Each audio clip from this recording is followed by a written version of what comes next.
Imagine looking up a 400-foot cliff and seeing a window. No stairs, no ropes, just a home carved straight into the sky. You're walking across a dry, hot plain in Mali, the heat shimmering off the sand, when the earth suddenly rises like it was lifted by giant hands. In the heart of West Africa, an entire civilization didn't just live on the edge, they lived over it. If you want to see more hidden stories like this from the real history of Africa, hit that subscribe button. Now let's climb. Stop for a second. This isn't a movie set, and it wasn't built with modern machinery. This is the Bandiagara Escarpment, 150 kilometers of solid rock where the Dogon people built a world to hide from the rest of humanity. But here's the kicker. When they got there, they weren't alone. Welcome to Dogon country in central Mali, West Africa, and stretched along the Bandiagara Escarpment. This giant cliff wall runs more than 150 kilometers, sometimes rising almost 500 meters above the plain below. Taller than the Empire State Building. Below the cliffs are dry plains and scattered farmland. Above them is a rocky plateau. And between these two is a world that shouldn't be habitable. Sandstone that crumbles when you touch it. Ledges barely wide enough to stand on. Passages so narrow you turn sideways. In one of the harshest landscapes on Earth, the Dogon created something extraordinary. But they weren't the first. The Dogon arrived at the base of these massive cliffs sometime between the 13th and 15th centuries. They looked up and saw tiny red clay granaries tucked into cracks so high, even a professional rock climber would struggle to reach them. They called the people who built them the Tellem, often called the small red people. Local legends say the Tellem could fly simply because there are no paths to their homes, just smooth, vertical rock. Did they use giant vines? Did the cliff face erode over thousands of years? We still don't fully know. Here's the truth most people miss. These villages were not simply carved from solid rock like sculptures. They were built into the landscape. Imagine the heat, 110 degrees. The sun is a hammer hitting the sandstone. The Dogon started building, not just carving into empty rock, but engineering a city. They used local stone, packed earth, and strong timber to raise homes and shrines. Every design choice was about survival. Take the Toguna, the village meeting place. From above, you can see everything for miles in every direction. You have time to see, time to react. To outsiders, cliffside living seems insane. Wait, if you had to build a house to hide from a growing empire, would you go underground or up a cliff? Let me know down in the comments. But building the houses was the easy part. The hard part was staying alive. In dry environments like the Sahel, grain is everything. If you run out of food, you don't just have a hard season. You have fear.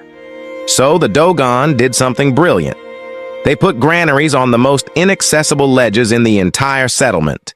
Getting to them requires climbing hundreds of feet. Why would you make getting food harder? Think about it. If you want to steal from a Dogon village, you have to climb 500 meters, and even if you somehow reach the granary, the design itself protects the grain. Small ventilation holes, precisely sized. Too small for rodents, too small for insects, just right for air circulation, keeping grain dry, keeping it cool, preserving it for years.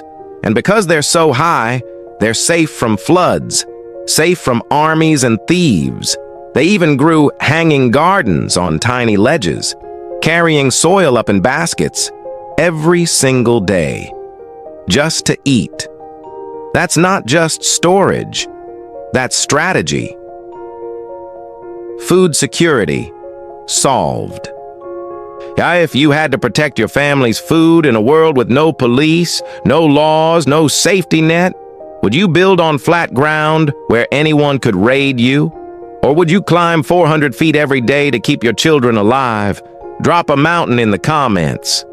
To understand the greatness of these villages, we can't see them as ruins. We have to see them alive. At sunrise, the cliffs would glow red and gold. Smoke would rise from cooking fires. the smell of millet porridge, the sound of grinding stone on stone. Farmers would prepare to descend into the fields below with just hands and feet, and 800 years of knowing exactly where to place them. Women would move between compounds and granaries, carrying water, balanced perfectly, while climbing vertical stone. Elders would gather in the Toguna. Children would play on ledges hundreds of feet above the ground, with the same ease we walk on sidewalks, because they learned to climb before they learned fear. They learned where paths twisted through the escarpment, where sacred places could not be disturbed, where water could be found in drought, how architecture, ritual, and survival were all linked. Dogon society wasn't scattered. It was organized, symbolic, deeply rooted in tradition. Their homes weren't isolated structures. They were part of a larger social world, a world of lineage, agriculture, ritual, storytelling, respect for ancestors. Even the placement of buildings reflected this order. A village wasn't just shelter. It was a map of belief, written in mud and stone. But there's one more reason the Dogon built in the cliffs, one that has nothing to do with war, water, or grain.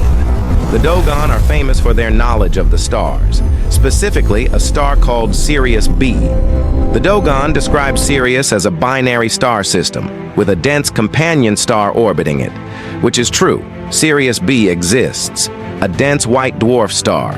Western astronomy didn't discover it until 1862 with telescopes. The Dogon described it centuries earlier. They even have ceremonies celebrating its 50-year orbit. Some say ancient contact, ancient wisdom passed down from mysterious sources. Others say something simpler. They had the best observatory in the region, 500 meters above the desert floor, with the clearest skies in West Africa, away from dust, fires, and anything that can block the stars. Through generations of careful observation. But what's undeniable is this: the Dogon understood the cosmos in ways that challenge our assumptions about primitive societies. The cliffs weren't just defense. They weren't just refuge. They were platforms for reaching towards something greater. For the Dogon, the landscape wasn't just physical, it was spiritual. The cliff, the heart, the skies, and the ancestors. We are all part of a connected world. Their architecture reflected this. Their granaries, houses, and shrines weren't just practical. They held social and ritual meaning. The cliffs themselves became sacred geography, caves linked to ancestors, elevated places suggesting distances from ordinary life. The land wasn't empty, it was memory made visible. This is why the Bandiagara Escarpment is so extraordinary.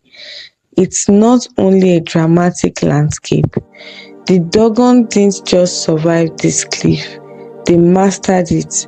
They turned stone into security and geography into memory. But this is only one piece of the puzzle. What other hidden African story has been intentionally left out of the textbook? If you want to uncover ancient trade routes, forgotten empires, and the real kings and queens of history, you are in the right place. Drop your next topic in the comments below and let's find the truth together. Don't forget to subscribe.